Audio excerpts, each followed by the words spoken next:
Bonjour madame, bonjour messieurs, ravi de vous savoir fort nombreux, chers fidèles de la télévision Renaissance. C'est le moment du journal en français que nous débutons en parlant politique.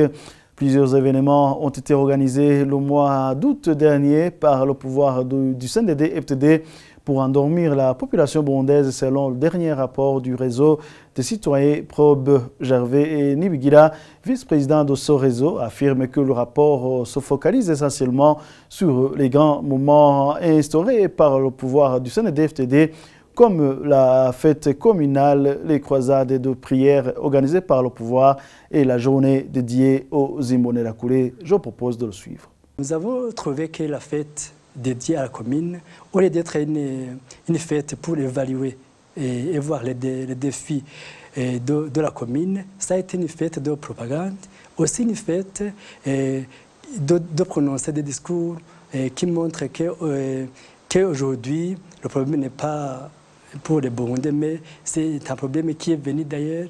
Et aussi, nous avons trouvé que les dirigeants, les autorités qui étaient dans leur commune ont eu l'occasion de chanter ce qu'ils ont appelé l'unité et à montrer qu'ils partagent le repas, qu'ils partagent la bière locale ensemble, ce qui montre qu'ils sont dans l'unité totale. Aussi, nous avons parlé de cette séance de moralisation qui est animée par le président de la République, où c'est l'occasion de montrer à la population burundaise que la nation émane du pouvoir royal de Ndao-Chatsi, mais que c'est par les Européens, par ceux qu'il a qualifié de colonisateurs, qui ont amené des problèmes. Il a accusé à tort et à travers certains pays comme la Belgique qu'ils ont tué le prince Louis Axolé sans toutefois donner les preuves. Et aussi, il est revenu sur la mort du Premier ministre Ngendandoumwe, où il a accusé le pays, le Rwanda, c'est le Rwanda qui a tué le Premier ministre Ngendandoumwe alors qu'il n'a pas de preuves. Aussi, il a dit qu'aujourd'hui, le Burundi est prêt à combattre tous les pays, surtout le pays, le Rwanda, qu'il a dit que ce n'est pas la première fois qu'il y a des conflits entre le Burundi et le Rwanda et que le Burundi a toujours gagné. Aussi, nous avons trouvé que le parti CNDD-FDD a organisé une prière de 3 jours, mais lui aussi pour remercier Dieu des actes qu'il a posés en faveur du parti. Alors que nous savons aujourd'hui, le Burundi a des difficultés dit à ce parti qui se prend comme le garant de l'opération, alors qu'aujourd'hui nous savons que c'est l'opération qui a beaucoup de difficultés liées à ce parti qui gère mal le pays, les affaires de l'État. Ce réseau des citoyens Probe demande au gouvernement du Burundi de dissocier le temporel et le spirituel et d'arrêter les discours de haine qui font peur à la population. Encore une fois, Gervais Nibigira. Nous demandons alors au pouvoir d'abord d'arrêter de propager des discours haineux, des discours qui divisent le Burundi, mais aussi d'arrêter de confondre le pouvoir temporel, le pouvoir spirituel, parce que nous savons que nous sommes dans un État laïque où le pouvoir doit se prendre comme le pouvoir de diriger, mais non pas de faire des prières. Il y a ceux qui sont là pour les prières. Aussi, nous demandons à la communauté internationale, surtout la communauté des pays de la région, d'initier, aussi d'aider à prouver que le pays a besoin de la paix. Donc, surtout en promouvant des négociations qui peuvent avoir des solutions aux problèmes burundais. Mais aussi, nous demandons aussi à ces associations de se défaire des pouvoirs, mais aussi de parler pour la population qui est en difficulté aujourd'hui. Page politique toujours dans cette période des préparatifs du 5e round du dialogue interburundais. L'association de la diaspora burundaise vivant sur les 5 continents vient de saisir le président de la Commission de l'Union africaine, Moussa Faki. Cette diaspora, réunie dans l'association Burundi Solidarité Internationale, insiste sur une nouvelle médiation autre que la seule communauté est-africaine. Médiation que cette association veut neutre et compétente et qui, de par son travail, permettra le retour d'un état de droit au Burundi. Suivez le professeur Libera Nibashira Kandi, président de la BSI. Il a été contacté par téléphone. Nous demandons dans cette lettre de véritables négociations sérieuses et inclusives avec une nouvelle équipe neutre de médiation et dans un autre pays que la Tanzanie. La question à négocier devrait être une véritable refondation de la nation burundaise en tant qu'État de droit. Et pourquoi nous demandons que la médiation soit confiée aux autres pays? Premièrement, l'East African Community a complètement échoué pour diverses raisons. Certains pays membres de l'EAC soutiennent fortement Nkurunziza et son parti. Par exemple, des compatriotes burundais ont été portés disparus sur le sol tanzanien. Les réfugiés sont malmenés au quotidien. Certains même sont tués. Le facilitateur dans cette crise n'est pas neutre. Comme on le sait, il file au parrain du CNDD-FDD et le facilitateur répond uniquement aux désidératas de Bujumbura. Donc, il n'est pas neutre et il écoute une seule partie. Le journal poursuit non seulement que les Burundais ont fui leur pays, ils ont également perdu leurs biens qu'ils ont laissés derrière eux. L'exemple est de cette femme qui commence à refaire son métier de couture après qu'elle ait perdu son matériel, entre autres les machines de différentes sortes qu'elle utilisait au Burundi. Petit à petit, elle s'adapte et essaie de reprendre ses activités en faisant d'autres productions d'art à l'aide de petits objets comme les bouchons, des bières et des limonades. Révérien Bazikamri, son reportage. Adelphine est une femme handicapée qui faisait le métier de couture alors qu'elle était encore dans son pays. Elle a fui le pays comme pas mal de Burundais qui ont fui l'insécurité depuis l'an 2015.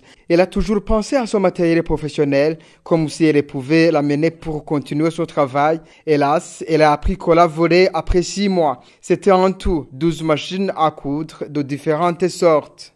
On m'avait donné une machine à coudre. J'ai commencé à le faire moi seule.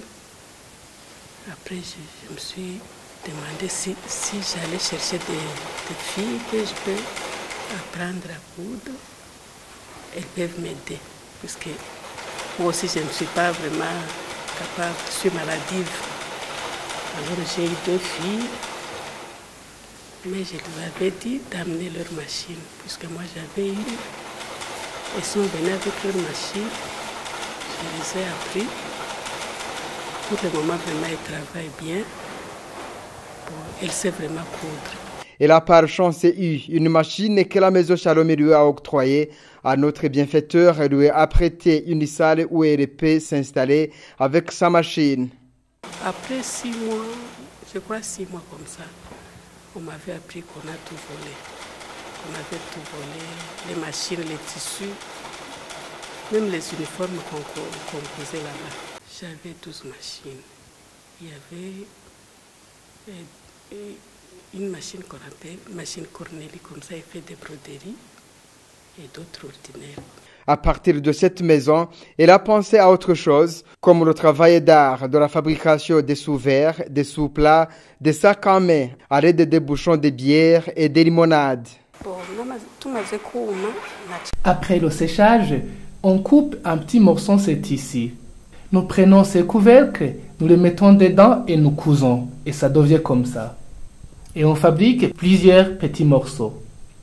Après, on met ensemble des petits morceaux qui ont la même couleur et on obtient ça. Ensuite, nous choisissons la forme que nous voulons.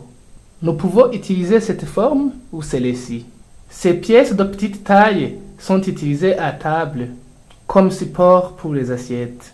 Nous fabriquons ça et ces porte-clés que vous voyez. Adelphine a fui avec un jeune garçon qui a appris son métier en guise d'occupation. Cependant, ce jeune n'est pas du tout fier de son métier. Il le fait parce qu'il a manqué de moyens pour continuer ses études. Il a fui alors qu'il venait de terminer les humanités générales. Il regrette que son métier ne parvient pas à lui procurer des frais de scolarité. Il y a un intérêt de savoir, d'apprendre d'autres choses, de pouvoir s'ouvrir à d'autres choses. Oui, c'est ça l'intérêt. Et de pouvoir gagner de l'argent quelque temps. Il n'y a pas assez de moyens pour pouvoir payer mes frais de scolarité pour l'université. Sinon, si tu trouves quelqu'un qui te finance, tu pourras faire une université. Oui. D'ailleurs, je prie tout le temps pour que ça soit possible. Adelphine est également soutenue par deux jeunes filles rwandaises qui ont terminé leur stage dans sa maison. Elles se réjouissent des connaissances acquises qui leur permettent de se débrouiller facilement dans la vie grâce à ce métier. Je suis venu étudier. Je ne savais pas, mais pour le moment je connais. Ça pourrait être utile. La grande partie de ce que nous fabriquons est stockée pour atteindre un client potentiel. Et il arrive qu'il tarde à venir.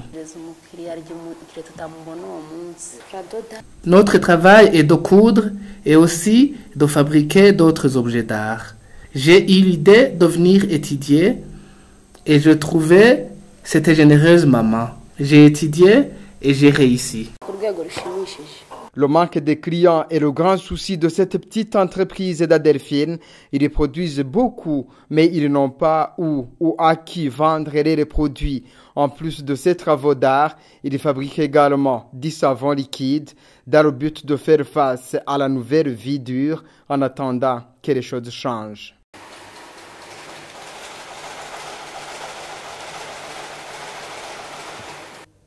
Merci à Révérien Bazikamwe. Restons toujours au Rwanda voisin où les musiciens burundais qui ont fui le pays se débrouillent également tant bien que mal pour faire face à la vie dans cette situation de réfugiés. Et cela grâce à plusieurs événements culturels organisés à Kigali et en dehors de cette ville.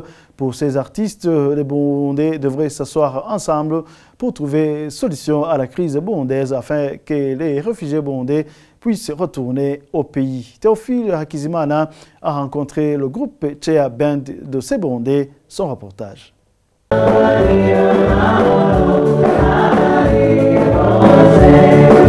Chico à la batterie, Amos à la guitare solo,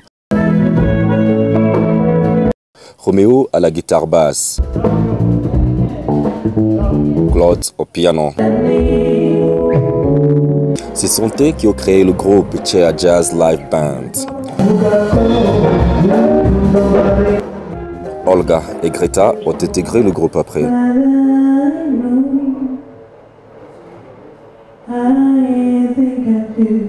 C'est en 2010 à Bujumbura que le groupe a vu le jour. Avec la crise qui a commencé en 2015, ils ont préféré fuir le pays pour s'installer à Kigali, au Rwanda.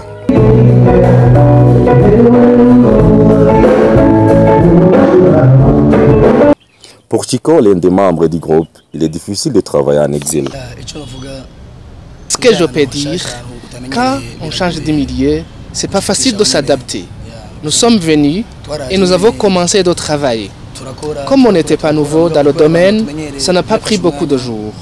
Nous avons travaillé avec notre dernière énergie pour satisfaire le public rwandais. Et sur ce point, nous remercions le bon Dieu. Les Rwandais nous ont réservé un accueil chaleureux. Et jusqu'à maintenant, ils nous aiment beaucoup. Je remercie le bon Dieu parce que quand on est en exil, surtout étant une fille, les gens peuvent te donner une image qui n'est pas la tienne et t'inciter dans la débauche. Personnellement, je n'ai pas été trop tenté car moi, j'ai quitté le Burundi avec un objectif. Et de plus, on était unis et on avait la force. Si on est en groupe, c'est pas comme une personne qui travaille en solo. Et là, c'est un appel pressant aux autres filles comme elle de commencer à s'atteler au travail.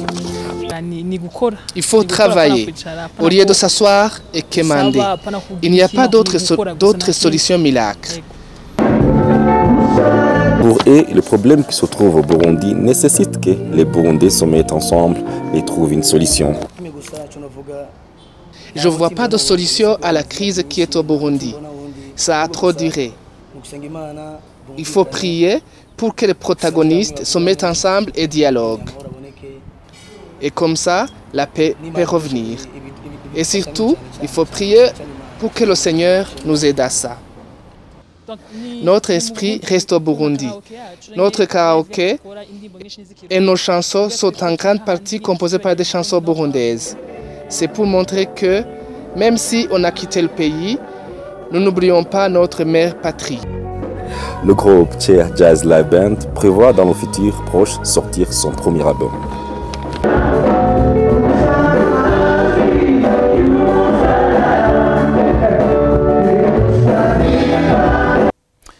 Merci également à Théophile Akizimana. C'est ce qui prend fin cette édition. Merci à vous tous d'avoir tenu compagnie. À la prochaine.